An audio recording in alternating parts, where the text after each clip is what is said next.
¿Qué le puedo decir?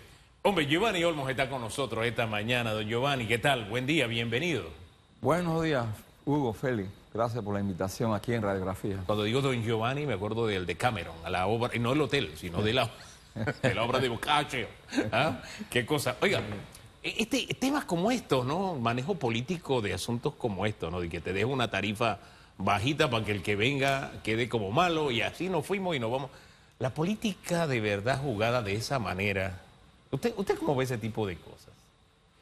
Bueno, yo no sé, la Usted verdad venía que por yo otra me cosa, informo pero muy bien con ustedes, la verdad yo los escucho y lo que yo puedo decir quizás queda como sobrante, ¿no? Porque la ¿Por verdad qué? que la información que usted maneja es adecuada y asertiva, pero es que esto del tema de la política ya se ha vuelto una costumbre, ¿no? Consuetudinaria, ¿no? Debe haber como un código de gobernabilidad Sí. ¿verdad? Que vincule esa gobernabilidad de cada partido, de cada gobierno que asuma el poder, ¿verdad? Y que ese código de gobernabilidad venga con principios éticos y morales, de transparencia y rendición de cuentas, porque mire, hay un precedente en el Estado de debilidad y de fortaleza y de amenaza y de riesgo que deben regular. Entonces eso que usted bien dice, la verdad que deben todo mantener como un marco de control, ¿no? Fíjese que esto tampoco se puede elevar a nivel de norma ni de ley, pero no sé, esa capacidad del sonrojo, ¿no? Fíjese de qué manera diplomática se lo pongo sobre la mesa. Pero, Hugo, hay principios fundantes que regulan varias materias del derecho. Por ejemplo, el derecho constitucional, el derecho ambiental, son principios fundantes que te amarran Sí. para cierto criterio y cierta decisión. Entonces, esos principios fundantes también pueden servir como una norma, ¿no?, vinculante, rectora, para que se tomen las decisiones adecuadas en temas de economía que ustedes manejan muy bien, en temas sociales, en temas a veces hasta jurídicos, que los veo tocando mucho, y esos temas yo creo que es bueno que se vaya hablando, porque mire, todos esos temas que ustedes han comentado y que la verdad requieren de mucha atención. Yo en temas jurídicos me recuesto aquí al compañero que es abogado, ¿no? Sí. Pero mire que le vuelvo al derecho al Colega. sonrojo. Sí. Porque a propósito de colegas, ¿cómo se levantan en la asamblea y usted escucha estos discursos y no hay ningún sonrojo, ni el más mínimo sonrojo cuando te dicen protagonistas de aquel acuerdo de gobernabilidad entre el señor Varela y el otro, y la bancada PRD, ¿verdad? Donde todos sabemos que hubo espacios políticos que se canjearon en la Caja de Seguro Social. Y donde todos sabemos que, por ejemplo, un diputado, su hijo acababa, mire, la tinta del certificado, el diploma de abogado estaba fresquecita. Subdirector de legal de allá de la Caja de Seguro Social. Le corrijo, director. Ah, perdón, director. Muchísimas Nacional. gracias. Director nacional. Uno se queda pensando, gente que ha hecho carrera ahí, o profesionales del derecho con más años, se quedaban allá atrás haciendo fila porque llegó el hijito de... Y llegaron los cientos de nombramientos de PRD. Entonces, al sol de hoy, dije, estamos preocupados por la estabilidad. Ah, y no hay botellas. Cuando todos sabemos que en la caja hay más gente de la que debe estar. Entonces, ese jueguito al político de yo soy buena gente cuando sabemos la realidad. ¿O saben qué? Vamos a crear un banco. Cuando fueron gobierno, y si realmente esa era una solución, pudieron haberlo hecho y no lo hicieron, que fue el otro que usted contaba de los panameñistas. Y cada uno, hombre, escucho gente del PRD haciendo unas propuestas. Digo, si eso hubiera sido una solución, una salida, soluciones que no son viables, si hubieran sido solución, en la administración que acaba de ir la hubieran puesto sobre la mesa. Pero no lo hicieron porque saben que eso no soluciona absolutamente nada. Entonces, esa capacidad de no sonrojarse y presentar estas cosas ante un país que, oiga, las cosas se nos están poniendo cuesta arriba, a mí no termina de sorprenderme, mire. Porque allá afuera hay una población esperando una solución a este y a muchos temas, y principalmente a la generación de empleo. Y mientras esto no se arregle como debe arreglarse, el déficit va a seguir creciendo, no va a haber empleo y todo lo demás. Usted no venía por todo esto, pero yo quiero conocer qué percepción tiene usted del momento que está atravesando el país. Por eso le uno varios elementos, porque usted como ciudadano, claro que puede opinar. Es el punto de quiebre. Hay espacios que todavía pertenecen a ciertos personajes que se enquistan en el poder, se blindan y de esa manera crea una frustración muy notable en la gente. Mire, cuando yo trabajaba en el Ministerio Público y veíamos que se ponían fiscales superiores y habían fiscales de circuito que tenían bastante años de estar trabajando en el Ministerio Público. Uno decía, oye, pero ¿qué es esto? Si ya uno viene con carrera y genera esa frustración, ¿no? Así que yo me imagino en esa parte que usted menciona, Hugo, de que, óigame, por favor, estas cosas hay que ir superándolas ya y verdaderamente prestarle atención a las cosas más importantes en el país, que es salvar la caja del Seguro Social, ¿no? Es bien importante. Es la prueba de fuego del gobierno iniciando esta administración, salvar la caja de Seguro Social, pero el debate se ha extendido en el órgano legislativo y paralelamente se han registrado otros retos para el gobierno, esa amenaza de Donald Trump hacia la vía interoceánica. Ayer nuevamente reiteró la amenaza de que fue un error entregarle la vía interoceánica a Panamá, lo dijo Donald Trump, y recibe también cuestionamientos por distintos frentes. Algunos han señalado que ha cedido por el simple hecho de aceptar a los migrantes de forma masiva. Y las imágenes circularon en todos los medios internacionales, los migrantes pidiendo auxilio desde un hotel de la localidad. ¿Cómo Panamá debe manejar y enfrentar esta crisis migratoria? Félix, esto es una presión de carga al gobierno. A mi manera de ver, los Estados Unidos debió haber cumplido con los trámites de repatriación a estas personas de manera directa. No sé para qué generar presión de carga a Panamá para estos efectos, pero Panamá tiene que cumplir con los pactos internacionales de derechos humanos, lo cual conlleva entonces analizar bien cada caso y cada figura. Cualquier persona ahí también puede pedir cierta protección legal internacional, que es un tema que usted también maneja muy bien, y que obviamente esas solicitudes pueden interrumpir, ¿no? Cualquier repatriación a otro país, pero pienso que Panamá ya tiene suficiente para estar llevando a cabo estos compromisos, ¿no? De índole de otros gobiernos cuyo problema es de otro país, no de Panamá. Y ahora esa presión de carga, traerla acá y ver cómo resolvemos ese tema, entonces yo pienso que no debe ser. Y va a generar otro tipo de relaciones jurídicas con el Panamá y cumpliendo con el derecho internacional, porque Panamá en cierta forma, en cierta medida y en ciertos parámetros cumple con el derecho internacional enmarcado en los derechos humanos. Entonces eso es un tema que hay que analizarlo bien. Y por eso yo pienso que Panamá tiene que tener una posición un poco más firme en cuanto a generar estas presiones de carga que yo vengo mencionando en cuanto a estos inmigrantes. Lo que nos dice el presidente de la República es que como ahora el fenómeno migratorio viene en sentido inverso, Panamá toma da este paso, al igual que otros países de la región, en aras de mantener de alguna forma algún nivel de control en esa ola migratoria que se supone que ahora vendría en sentido inverso. ¿Usted le encuentra fundamento, sentido a lo que el presidente nos está diciendo? Bueno, yo pienso que el presidente lo siento como buscándole una solución adecuada, jurídica, humana, pero también bajo la presión geopolítica de los Estados Unidos, buscándole una forma de cierta manera, atemperar, ¿no? La situación que se está originando con el tema del canal. Panamá siempre ha cooperado con los Estados Unidos en diferentes temas.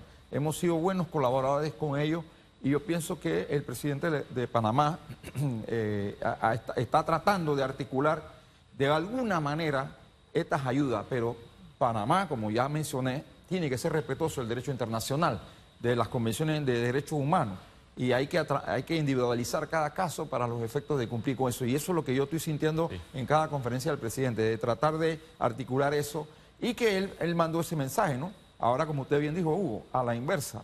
Y eso de a la inversa, yo pienso que no debe Panamá asumir ese rol. Panamá no debe de estar en medio de este conflicto. ¿Cómo lo podría evitar? Sino que Estados Unidos debe, porque vienen de los Estados Unidos, ellos deben de asumir esa responsabilidad, no Panamá. Entonces, ¿por qué tenemos que seguir atendiendo este tema?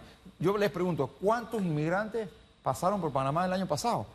¿Cuántos fueron? Entonces, esa es una pregunta. Entonces, ahora, cuando nosotros cumplimos, de cierta manera, los derechos y convenios internacionales en el tratamiento de estos inmigrantes para que valga la redundancia, emigraran a otro país, ahora nos devuelven el problema, y devolvernos el problema nos puede generar una crisis. Yo creo que nuestro país tiene demasiados problemas demasiados problemas que tenemos que confrontar para los efectos de estar recibiendo este tipo de situaciones. Sí, y recibir 200 y tanto, ¿usted siente que nos complica más como país? 200 inmigrantes. Digo, yo creo que es un límite, ¿no? Me parece que es un límite racional. Sí. Pero yo creo que con ese límite racional ya Panamá debe decir alto. Ya nosotros tenemos que resolver otros problemas que ahora mismo están aquejando. Máxime que ahora tenemos este tema de los comentarios que está haciendo el presidente Trump sobre el canal de Panamá. La ministra de Gobierno confirmó que al menos 3 migrantes han solicitado refugio en Panamá. ¿Cómo Panamá debe atender esos casos? ¿Si está obligada o no a darle refugio a estos migrantes? Porque hay testimonios que publicaron en los medios internacionales de migrantes que vienen de un país gobernado por las reglas del Islam y que se convirtieron al cristianismo y que de regresar nuevamente a su país de origen podrían ser encarcelados o asesinados. Según el derecho internacional, califica perfectamente. Solamente Panamá tiene que acreditar esa circunstancia grave e inminente para la vida y la salud de esta persona y de su familia. Y eso interrumpe de cualquier forma los trámites de repatriación de esa persona. Así que me parece que ahí, en esos casos, se individualiza bien esa situación y ellos pueden pedirlo perfectamente porque eso, la verdad que generaría un riesgo grave para estas personas. Sí, pero el memorándum va a continuar en este proceso de deportación, aunque el mandatario de la República ha hecho énfasis que se ha trabajado con esta cifra de 200, porque semanas atrás, ya con la llegada de Marco Rubio, secretario de Estado de los Estados Unidos, se había adelantado que los Estados Unidos iba a invertir en el caso de la pista de Nicanor en Darién para continuar con este trabajo en conjunto entre Panamá y los Estados Unidos. Bueno, Panamá en ese caso tiene que, como dije, poner un límite a estos compromisos. Y esto tiene que manejarse de una manera diplomática, respetando el derecho internacional. Yo quiero ir a otro tema. Quiero ir al tema de la violencia de la que el país fue testigo hace algunos días y el proceso legal al que fueron sometidos algunos de los que participaron en estos hechos violentos. ¿Usted qué opina de todo el proceso y en el punto en el que nos encontramos? Bueno, las manifestaciones públicas tienen algún sustento constitucional, respetando los derechos de terceros. Lo que yo veo en estos casos que se han abierto y estas carpetillas que se han abierto conllevarían al Ministerio Público a hacerlo cumpliendo con las ritualidades procesales pertinentes. El raigambre constitucional irradia la actuación procesal en cuanto a las aprehensiones que se dieron. Y luego, si esas aprehensiones te llevan a entender que estamos ante flagrancia, lo que yo vi en los medios, lo que ustedes muy bien publicitaron en los medios, y lo que yo entiendo, hay delitos que sí se pueden acreditar, pero yo veo que del catálogo de otros delitos que se formularon imputaciones está muy difícil que se logre comprobar. Por ejemplo, ¿cuáles son difíciles de comprobar? Bueno, ahí hablan de asociación ilícita, delitos contra la colectividad. Sí. Hay otros delitos que sí yo veo que pueden también tener una comprobación más fácil. Porque yo lo que vi en los medios es delito contra la vida e integridad personal en grado de tentativa, porque eso que lanzaron a ese nivel del piso, a esa velocidad, no, el atentado contra la vida no necesariamente tiene que ser un cuchillo punzocortante o una herramienta fuerte o una bala. Puede también ser a esa altura esos bloques que se lanzaron y ese hierro. A esa velocidad puede ocasionar la muerte a cualquier persona, eso sin indicación. Pero ¿qué es lo que pasa aquí, Hugo y Félix? Que cómo tú vinculas el autor, porque cuando te llevan a la audiencia de formulación de imputación, tú tienes que señalar, por ejemplo, Giovanni Olmo está llevado a esta audiencia de formulación en calidad de autor, pero ¿cómo tú vas a individualizar esa persona que fue la que lanzó el bloque en el momento que le ocasionó esa posible lesión a esa policía? Yo no estoy justificando esa acción, no estoy justificando esa conducta porque es la que yo más veo que se aproxima a los hechos. Porque ahora también ellos pueden mencionar, el Suntra puede mencionar, o los trabajadores pueden mencionar que eso fue legítima defensa.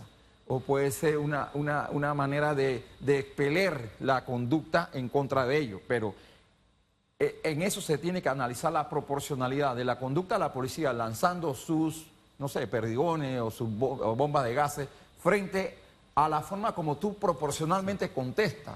Entonces, todo eso se tiene que analizar por el juez. Entonces, en las audiencias de formulación de imputación, yo creo que ya es momento, no debe ser solamente de comunicación de los hechos y de que tú vas a ser investigado como posible autor del delito tal, sino que también tiene que analizarse si se configura la antijuricidad, si se configura el posible delito, si hay indicios para decir, oye, cometiste delito contra la colectividad, oye, cometiste delito contra la vida e integridad. Por eso que el Ministerio Público, a mi manera de ver, no debe convertirse en un yes man y decir, no, voy a llevarle 4 o 5 delitos y de ese catálogo de delitos lograr que se dé alguna medida cautelar personal grave. No, el fiscal tiene que cumplir con un rol, los fiscales tienen que cumplir con un rol de cumplir con el principio de tipicidad, de adecuación típica. Entonces, en razón de los hechos que le entrega la policía con informes relevantes y de los actores en ese momento y de los primeros intervinientes, tú ahí puedes determinar cuál es la posible conducta que encaja en el tipo penal. ¿Cuál sería? Entonces, ustedes podrán tener otra opinión, pero prima facie para mí hay delito, podría haber delito contra la integridad personal, la vida e integridad personal de la policía en su momento, daños a la propiedad, porque eso es un bien del Estado. Esos serían, para mí, esos son los delitos que podrían encajar. En el gobierno de Pérez Valladares, cuando yo era fiscal auxiliar encargado, hubo una manifestación pública, no sé si lo recuerdan, que fue muy grande. Y en ese momento me tocó atender ese caso y esos casos yo los derivaba. Dependiendo de la conducta, según los informes de la policía, porque los fiscales no estaban ahí para cuando se cometió el hecho, pero es la policía el primer interviniente que es el que da la información. Y en ese momento uno analiza cada caso, como bien usted dijo, Félix, individualizar cada conducta y cada acto según el tipo penal. Y en ese momento nos analizó y dijimos, en algunos vamos a mandar a la justicia administrativa y en otros sí pudimos llevarlo a indagatoria. Y indagamos y aplicamos medidas. Algo así ha ocurrido. Exacto. Entonces, porque en este caso. En este caso, pues, algunos fueron sancionados por la justicia de paz con 100 balboas y una sanción verbal, y otros son procesados ante el sistema penal acusatorio. Exacto, porque hay una función de desglose, hay una función de filtro. Entonces, ahí el fiscal tiene que tener un análisis y una visión de cuál es la información que maneja, cuáles son las pruebas, sobre qué pruebas estamos hablando para tú acreditar la comisión de varios delitos. Bueno, por el momento lo que yo vi fueron algunos allanamientos que se hicieron, ¿verdad? Otros inspecciones a las redes sociales, a las vistas fotográficas, a los videos y los informes de la policía. Creo que esos son los elementos porque no tengo la información acabada de las carpetillas, pero eso creo que es lo que puede recrear en cierta manera esa carpetilla en ese momento. Porque mire, es complicado para el juez de garantía y es complicado para el fiscal. En un momento tan inminente que tú tienes que resolver la situación jurídica de cada imputado 48 horas, luego de la aprehensión y legalizada la aprehensión tienes que resolverlo en 48 horas. Entonces, ¿cómo tú vas a recabar tantos elementos comitivos en ese momento? Y se lo digo porque cuando en el inquisitivo se iba a indagar a alguien, uno estaba en corredera para poder justificar o no la detención y justificar o no la indagatoria. Acá es lo mismo, acá es casi lo mismo. Entonces, mi abuela usaba frases muy sabias. Ella decía cosas como estas: tantas manos en un plato solo sirven de arrebato. O el que mucho abarca, poco aprieta, ¿verdad? Entonces, a veces uno en este tipo de cosas uno dice que el sentido común se fue de vacaciones, ¿no? Porque no es posible, imagínense, vamos a comenzar desde el principio, porque nos concentramos en la violencia que se dio en el proyecto del Hospital del Niño. Pero es que la violencia comenzó antes. La Constitución es clara y dice que usted no puede perturbar el tránsito. Perturbarlo usted no puede. Pero allí comenzó, para mí, en lo personal, allí comenzó la violencia, porque si usted va a hacer un volanteo, usted no puede perturbar el tránsito. Usted puede hacerlo en la acera, puede hacer, no sé, tiene que buscar alguna forma, pero no puede perturbar. Dice la Constitución, artículo 38, ¿verdad? Entonces, allí comenzó la violencia. Se extendió a niveles que asustan, porque cuando, yo no sé qué sintió usted cuando vio que le cayó al policía, no sé, yo grité, yo dije, ¡santo! Se salvó cuando yo vi que se movió. Sobre esa conducta, cuando yo vi que eso iba cayendo y golpeó al policía, pudo haberlo matado. Totalmente. Entonces, en ese momento... Entonces, ahí lo que te lleva al fiscal de decir, en ese caso en particular, ¿cómo puede individualizar la acción a una persona determinada? ¿A Claro. quién tú le atribuyes ese hecho? Claro. Entonces, ahí es donde yo pienso Claro. que es un gran reto para el Ministerio Público Claro. determinar indiciariamente, quién pudo haber sido el autor de lanzar semejante arma. Y lo Porque entiendo la muy verdad bien. que- sí, Y lo entiendo muy bien. sí. Porque tal vez no se pueda individualizar quién fue. En la casa era facilito. ¿Quién fue? No sabemos. Bueno, todos están castigados. Pero esa era la justicia en casa. Estamos hablando acá de la justicia que tiene que apegarse a los códigos de las leyes. Ante ese escenario, ¿qué tiene que hacer el fiscal? En ese caso en particular, porque fue grave lo que Eso vimos. fue- Eso fue fuera grave. cualquier cosa. Sí, es un ser humano y es un miembro de la policía que está haciendo su trabajo Sí. y está actuando sobre la causal del cumplimiento del deber Sí. legal. Ah. Bueno, entonces en ese momento hay que saber bien cómo va en estos 6 meses a individualizar la acción de esa persona que fue el autor de esa conducta. ¿Cómo lo vas a hacer? Porque aquí lo que puede pasar que a quién le vas a individualizar o a vincular, ¿no? En esa audiencia ese hecho en particular de haber lanzado ese bloque.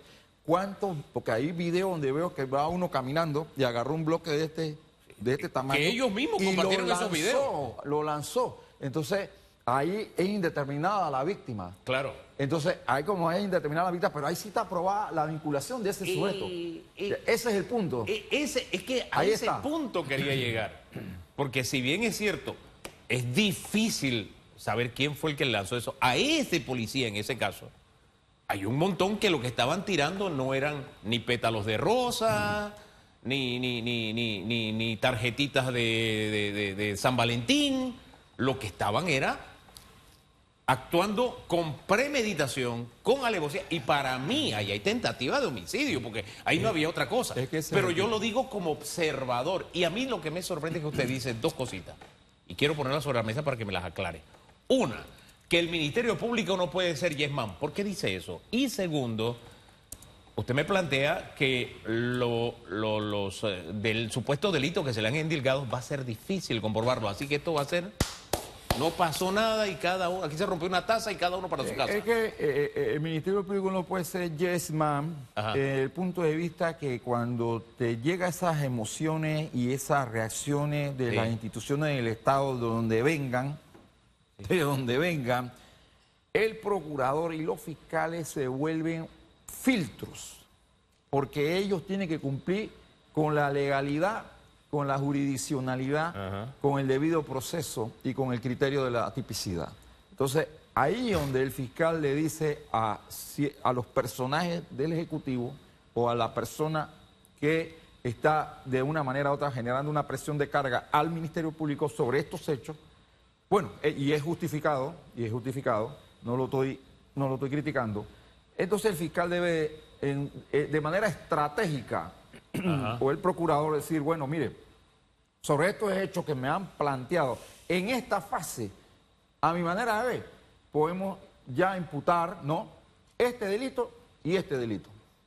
Estos dos hechos, estas dos conductas son viables, sin perjuicio que más adelante en la investigación de los 6 meses se acrediten otros delitos.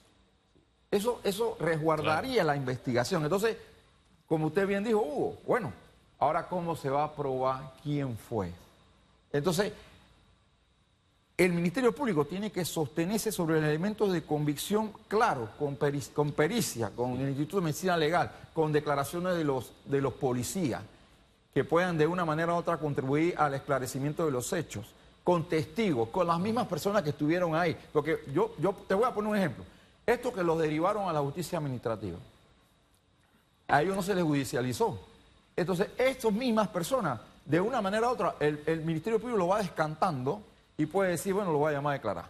Y esa persona que declara en una entrevista puede de una manera u otra decir, oye, ese momento yo vi a fulano, fulano y fulano, que eran los que estaban lanzando estos bloques, porque también tienen que declarar y tienen que cooperar con la investigación. El Ministerio Público se va a respaldar de los testigos que estuvieron en el lugar y que fueron privados de su libertad, porque así los narró el Ministerio Público. Porque ¿qué sucede? ¿Y qué se dijo en el acto de audiencia que inició la manifestación en la parte de abajo? Pero en eso llegó un grupo de obreros e impidió que los administrativos de esta construcción salieran de la edificación.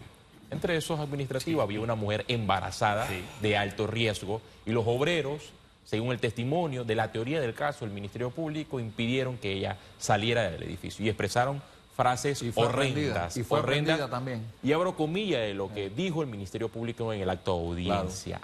Mátennos, cierro comillas, porque estuve presente en el acto de audiencia. El Ministerio Público se ha respaldado de esos testigos. ¿Qué tan crucial serán estos elementos de convicción? Porque todavía no son pruebas. La prueba lo va a determinar en su momento la fase de este proceso. Pero ¿qué tan probable es que estos elementos de convicción contribuyan a que existan condenas? Porque hay más de 200 personas que no trabajaban en la construcción y la gran pregunta es, ¿qué hacían dentro de esa construcción? Sin el debido permiso de la empresa que se ganó la concesión y sin el permiso de la seguridad. Circunstancias de modo, tiempo y lugar. ¿Cómo ocurrieron los hechos? Estas personas estaban ahí. Hay que determinar cada una de esas circunstancias. El Ministerio Público, para poder blindar su teoría del caso y lograr una audiencia de acusación en la fase intermedia y validar esas pruebas, él tiene que asegurarse bien de que estos testimonios se cuiden y que se lleven a esa fase y que son los que pueden de una manera contribuir para que una persona pueda ser llevada a un juicio ante 3 jueces en el juicio oral. Es decir, que para la teoría del caso del Ministerio Público, para mí, Hugo y Félix, esto va a descansar más, creo, a mi manera de ver, en pruebas testimoniales, en pruebas de testigos. Pero aquí el reto y el desafío del Ministerio Público va a ser cómo va a conservar esa prueba, cómo la va a cuidar. Entonces, para mí es importante, primero, una muy buena entrevista ante el Ministerio Público sobre cómo fueron las circunstancias de los hechos que he mencionado y llevarlo entonces a la audiencia esta de aseguramiento de prueba o de validación de prueba ante el juez de garantía, que es lo que puede ayudar un poco, además de alguna video, yo también haría de alguna manera otra aseguramiento de prueba de la vía informática, de pruebas informáticas y videos que, bueno, se han estado divulgando por ahí que pueden ayudar en cierta manera. Hombre, pero sí lo veo complejo, Sí. es un gran desafío, esto va a ser un caso interesante, porque son 83 imputados, Sí. son 83 imputados que han sido elevados a una investigación formal. Entonces, en cada 83 imputados tú tienes que individualizar cuál fue su conducta. Entonces, ahí es donde yo veo que hay una situación bien compleja, no creo que a los 83 lo lleven a acusación, no lo veo. Creo que de ahí se va a descantar y van a quedar nada más algunos que van a apoyarse, como usted bien dice, sin tener el expediente, porque no lo he leído, estas pruebas testimoniales. Al final, la verdad es que la justicia en Panamá nos deja un sabor de boca amargo, porque esto ya lo hemos vivido y no pasa nada, no pasa nada. Entonces, el sabor de boca es amargo porque ya tenemos más de 100 años de república y nuestra justicia no funciona. Ahora sancionaron a una jueza que tenía 11 años de estar sentada sobre un expediente. Hombre, aquí hay casos que tienen mucho más años. Y no de jueces, de magistrados, que están sentados sobre un expediente años. ¿Ah? Ahí está el caso del contrato de la minera. ¿Cuántos años tuvieron sentados los magistrados? 20 años sentados. Y entonces, esa es nuestra calidad de justicia. Al más alto nivel, al más bajo nivel, tenemos los jueces de paz que usted lleva una situación y dice, ¿usted se va a portar bien? Sí, me voy a portar bien. Tampoco da justicia. La justicia entre vecinos tampoco funciona. Y en casos como estos, duele porque, mire, yo le cuento el caso de cuando se secuestró este país. Hubo denuncias presentadas específicamente por lo que pasó en Tierras Altas. Identificadas las personas que le impidieron a los demás ir a trabajar, tener acceso a su servicio de salud. Hombre, transitar simplemente. El 80% de esa gente no vivía ahí en esa zona, pero fueron identificados, se presentaron denuncias y al final, no hombre, estos se portaron bien, aquí no pasó nada. Entonces, de verdad, a todos los niveles la justicia nos deja un sabor amargo de que aquí pasan las cosas, bueno, sí, casos bandera o de brecha, etcétera, etcétera, pero es que a todos los niveles pasa exactamente lo mismo. Se dan las situaciones, el país es testigo y al final cuando la justicia actúa, todos salen libres de polvo y paja. En algún momento tenemos que crecer como país en ese sentido y la justicia mínimamente debe estar fundamentada en aquella definición sencilla de dar a cada cual lo que le corresponde. Me parece a mí. Si no, vamos a seguir siendo una caricatura de república como lo somos hasta este momento. Gracias. Y disculpe esta reflexión tan larga, pero es que el tema de la justicia siempre hay una escapatoria, siempre. Y no hay un fallo que satisfaga a la gente. Mire, aquí se presiona también se actúa para la gradería. Esa jueza debe tener las faldas bien amarradas, porque usted sabe lo que es hacer justicia teniendo allá afuera a los violentos. Claro, ahí hay familiares y había gente que no es nada violenta, pero usted sabe quiénes estaban afuera. Entonces no es cualquiera el que se atreve a hacer justicia con esa presión. Lo dejo hasta ahí. Gracias por acompañarnos esta mañana. Hacemos una pausa y regresamos en segundos.